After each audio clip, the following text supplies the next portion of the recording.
Welcome back, guys. We are so excited to have an interview for the day, our very first one on the podcast, Mr. Thomas Woods. Thomas, introduce yourself, kind of explain who you are, how we got to know each other. I'm Thomas Woods. Currently I'm a sophomore at Clemson University. Me and Trotter go way back. We went to high school together, but we also went to middle school and elementary school. Played a lot of sports together. Just kind of grew up together, honestly. Been friends for a long time. Enjoyed a lot of different sporting moments together. State championship. I Oh mean, yeah, lot of good times. We played what? Basketball, soccer. I mean, recess football counts, I guess. recess I'll football count it. definitely counts. I'll count it. So yeah, I mean, we've played a lot of sports together. Just been good friends for a long time. Yeah, Thomas is a good buddy of mine. Thomas, you've got this position now at Clemson where you've got an ability to be on the field, be at the games. Kind of explain how you got involved in Clemson Sports Network, and what is your role as far as covering Clemson goes. So originally, I had a friend of mine just send me a screenshot of uh, this company looking for an intern for just covering different sports at Clemson, and they just posted on Facebook that they're looking for student interns that could give up some of their time throughout the week to help them out a little bit. And I was interested. I've been a big sports guy for a long time, so I reached out to them, and after talking for a little while, we decided that it'd be a good idea for me to just to try it out, see if I liked it, and I've loved it so far. So like the main thing I do is like data collection for them, getting videos. I go to the interviews throughout the week. Occasionally I'll write an article, but so far since it's mainly football season right now, I'll go to the football facility and go to the interviews with the players and some of the coordinators.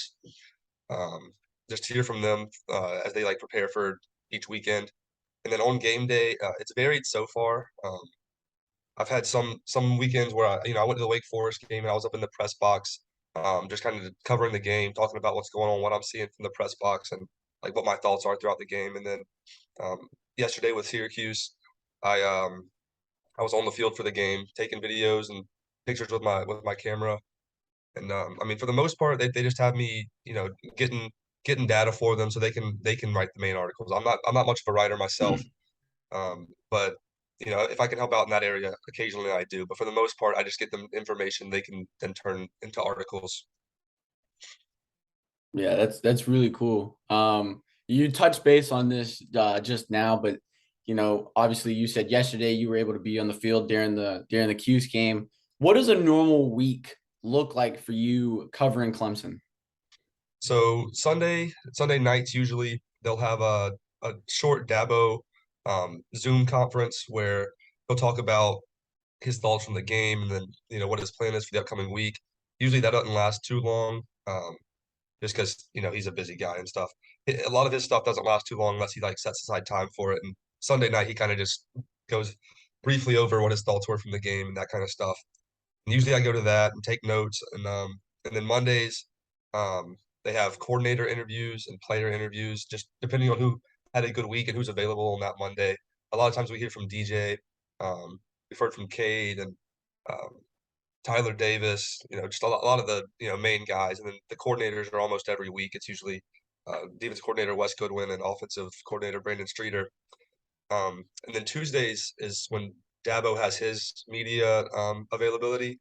And Tuesdays, unfortunately, my school schedule doesn't allow for it. I didn't know I was going to be doing this at the beginning of the semester, so I did not set up my schedule to work really well with it. But Tuesday, Dabo talks to the media, and then he has some more players talk to the media. And usually I can't go to those. But then Wednesday afternoon, Dabo has another media availability on Zoom again, and I like to go to those and try to get notes taken again. And then like Thursday, Friday, not much, kind of just like trying to keep people anticipated for the game. So we have this like forum called Howard Rock Pro Board, and my boss likes for me to get on there and just like try to get the audience engaged for the upcoming week. So before Florida State, I did like a little article about like the rivalry and the history that goes on there. Um, and then Saturday, this was actually my first time working during the game. So, I mean, like I said, I was on the field pregame, taking pictures, taking videos, just trying to promote not only my brand but also or not only like the Clemson Sports News itself, but also like my personal brand. My boss really wants me to try to have my own following because that helps out the company as well. So I tried to take some pictures and videos throughout the game too to post, but there's no service. If you've ever been to a college football game, I mean, there's no service from the stadium. If Nothing. it's a decently sized stadium, there's no service. So I did my best to get videos and stuff, but it didn't really work out too well. But then after the game, this is I think my third or fourth time after the game working. They basically just send out some of the players and coordinators to talk about like their immediate thoughts after the game. And so Mhm. I go to those in video and I'm a part of the interviews. But um, yeah, the home weeks are definitely better than the away weeks because the Wake Forest game we had to uh, get up at the crack of dawn to get to Wake Forest from Clemson. So it's definitely nice to be at home for my job. Yeah, I can I can imagine. I imagine. can definitely imagine. Kind of diving into Clemson now. Last year Tigers looked a little rough on the football field. They've looked a lot better this year. Kind of from your eyes, covering the team, being there. Why do you think that is, and what changed to kind of boost the Tigers into a playoff position? Let's call it what it is. I think the obvious answer is the better quarterback performance. DJ Uyunglele is playing just so much better than he was last year.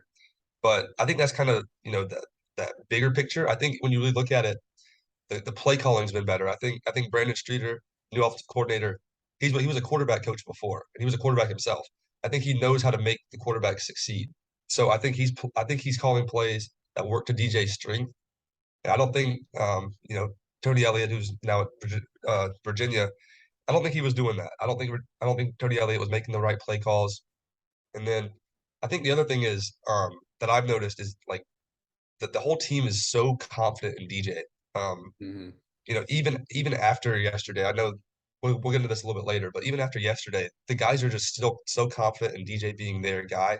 I think the team environment is there, and I mean, last year, another thing was we had a ton of injuries, man.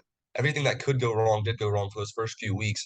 And then, once we started getting some guys back, we weren't blowing teams out by any means, but we were winning games. So I think for any team to succeed in college football, you have to stay healthy. I mean, we've Mm-hmm. seen it with, Kentucky loses Will Levis for a week and they go down.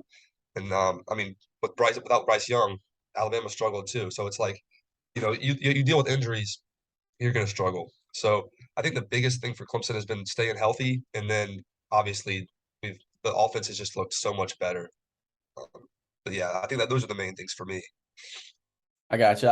I definitely agree. I think, going into the year, a lot of questions were being asked about DJ and the offense. You bring in two new coordinators on both the offensive side and the defensive side.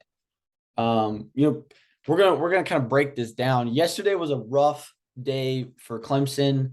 DJ in particular had a tough day, turning the ball over three separate times. Dabo benched him at one point. The freshman comes in, he looks good. From your opinion, you're there, you're in the building, you know what's going on. Did DJ lose his job, or is this just something where Dabo wanted him to have a break, let him catch his breath, and then come back? You know, even before I heard what Dabo said after the game, great players have bad games. It happens. And before I even heard Dabo say that, I was thinking, you know, DJ's played so well this year. I mean, he's taken care of the ball. He's moved the offense down the field consistently. He's just been a really solid player throughout the year. And I don't think this one bad game takes away from that yet. I think he's in a situation now where the leash is shorter. If he does this again, you got to start asking the question, seriously, like, is Cade the better player? Is Cade deserving to start? But I think at the moment, DJ's done enough this year to prove that he's good enough to start. Had it been last year, I can't say the same. But this year, I mean, up until this week, I think DJ was just one of the most consistent quarterbacks. He was consistently just taking care of the ball, moved the offense down the field, and I mean, you can't ask for much more than that. I think yesterday was uncharacteristic, and I mean, I'd love to see him bounce back. I don't think anybody in the football team itself or the coaches have lost any confidence in him. I think it's just a minor setback, and I really don't know what caused it either because he said that he felt fine, like no injuries or anything like that. So I'm kind of curious to see if he bounces back because Hmm. last year it seemed like if he had a game like this or even just a few quarters like this, it was only going to build on itself and get worse and snowball. And Hmm. this year, whenever he's made mistakes, he's bounced back, and that wasn't the case yesterday. So I Hmm. don't know. I think it's a good time for a bye week for us. I think it's going to be big just for the guys to look into what we did wrong and why it was such a struggle. But I think the main thing is he's played so well so far this year that I don't think he's lost his job quite yet. Yeah, I mean, I agree. Like you guys said, I mean, people have bad games. Even the best of the best. Tom Brady's had a bad game. It happens. Obviously you were at the game, so you couldn't hear, but on the broadcast, they had touched base about how DJ had gone and seen sports psychologist over the offseason, kind of worked on his mental side, because last year, like you said, a game like this happens, it affects him for the next 3 games. So, um, personally, even though I'm a USC guy, I hope he bounces back. You hate to see a guy lose his job, especially in the middle of the year. Clemson's kind of got their season in front of them still. They've had a couple scares. But like I've said on the podcast, like people are saying, Clemson goes undefeated and wins a conference championship, they're not going to miss the playoffs. So, with that being said, though, they do still have a lot of games left to play. Obviously, they've got the bye week coming up. I think that's going to be big and kind of resetting, coming back. But in your opinion, out of the last 4 or 5 games, what is the biggest kind of like we can't overlook these people game for you? That's a tough question because the end of Clemson's schedule is so you know based around them being at home. We've got Louisville, Miami, and South Carolina at home. And I mean, as everybody knows, the longest home win streak in the country right now is Mm-hmm. is Clemson. So it's hard to say that we lose a game at home.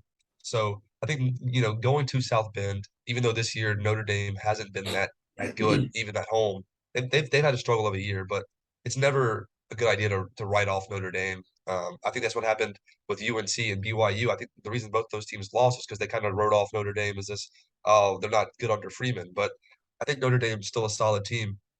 And then, as much as it pains me to say, if South Carolina keeps winning games like they are, I mean, you can't write off a rival anytime. But especially a rival that's fired up, hasn't won in a long time, and would love nothing more than to spoil our season and spoil our win streak. I think that game's probably more of a trap game, I would say, than Notre Dame. But yeah, those two games are the ones I'm more worried about than anything else. Yeah, I definitely agree. I mean, we've seen it happen before, especially in the college football playoff era.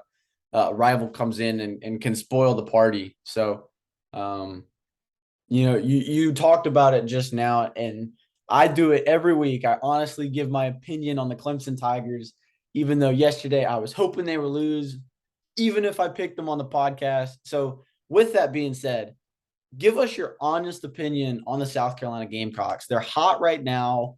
As a Clemson Tiger, be honest. What do you think about the Gamecocks? So I think for me to give my opinion on this year, I have to go back a few years. I feel like recently they've done a really good job at getting talent to the program and then doing nothing with it.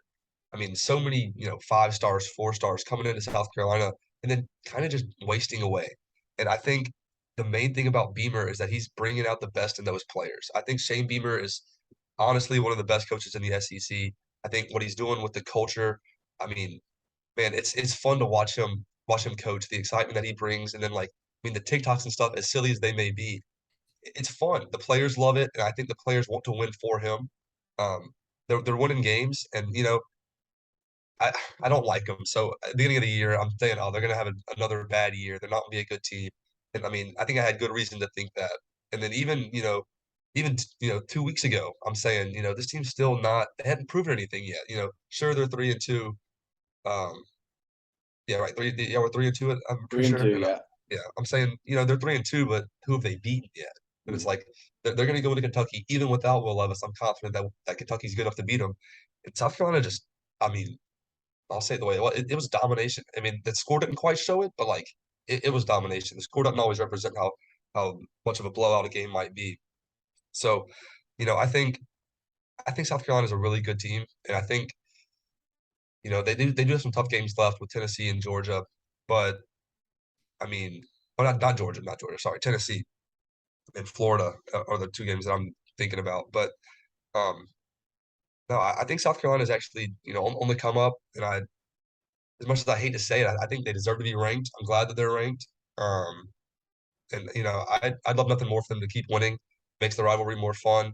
I mean, I cheer against them each week, but it's always fun to have them win games and then the rivalry be a top 25 rivalry that actually matters. The Palmetto Bowl for years now hasn't been that big of a game, and I think this year it is, and so it's good to see that. And I think Beamer's got them going the right direction for sure. Yeah, absolutely. I definitely agree with you on the rivalry part. A rivalry is supposed to be an even kind of hard fought game. And recently across all of college football, I think we can all agree that sometimes those rivalries haven't really lived up to the hype. I mean, if you look at Georgia and Georgia Tech, Alabama and Auburn, Clemson and South Carolina, and all over the country, you're getting games where like South Carolina hasn't won in what, 6, 7 years?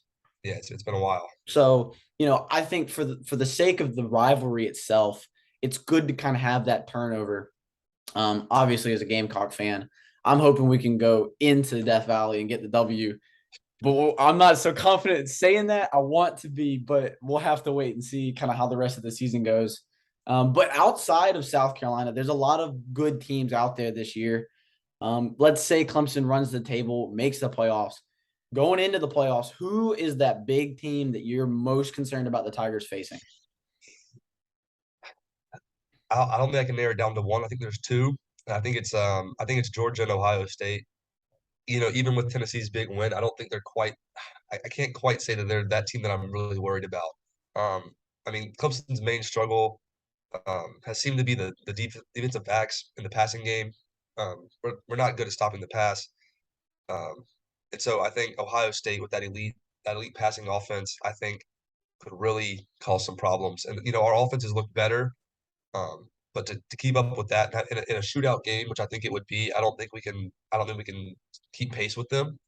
And then Georgia's the same way, but opposite. Their defense is so elite, and while our defense is really good in itself, um, I don't know if in a defensive battle we can stop them as much as they can stop us. Our offenses look good, but Georgia's got a scary team. I Yeah. kind of wrote them off going into this year, saying they lost a lot of talent. They're not gonna be the same team. I'm not really that big a fan of Kirby Smart, so I thought they were kind of going to take a year off maybe, but they've been really good. So I think those are the two main teams that I really would hope they play in the first round, and we don't have to see them until the championship. That'd be ideal, but seems unlikely. But yeah, those two teams are definitely the teams I'm most scared of in college football right now. Yeah. I mean, I think a lot of people kind of have Ohio State and Georgia as that tier one, and then everybody else kind of below. I agree with you. I personally did not think Georgia was going to be very good. I actually picked South Carolina to beat Georgia here in I did Columbia, too. and we got embarrassed. Yeah, So, yeah, I think Stetson Bennett is a little bit of a better quarterback than people like to give him credit for. yeah. That defense just reloaded and looks just as good, if not better, than last year. It's going to be an exciting end of the year. Thomas, thank you so much for coming on the show, man. Where can the people find you on social media? The main place you're gonna find me is on Twitter. Let me pull up my username real quick. I don't have it off the top of my head. Um, yeah, T_Dub617 on Twitter is where you'll find most of my stuff about Clemson sports and just college football in general. And then I got to shout out my company too, Clemson Sports News. You can find us on Facebook, Twitter. Those are the main places you're gonna want to or be able to find us. Thomas, it's been a pleasure. I hope you enjoy the rest of the football season, but not in November when the Cocks come to Hey, hey, hey, town. thank you for having me on, man. But go Tigers, man. I Hey, can't go help it. Cocks. Go Tigers. I'll see you later, brother. Have a good one. You too.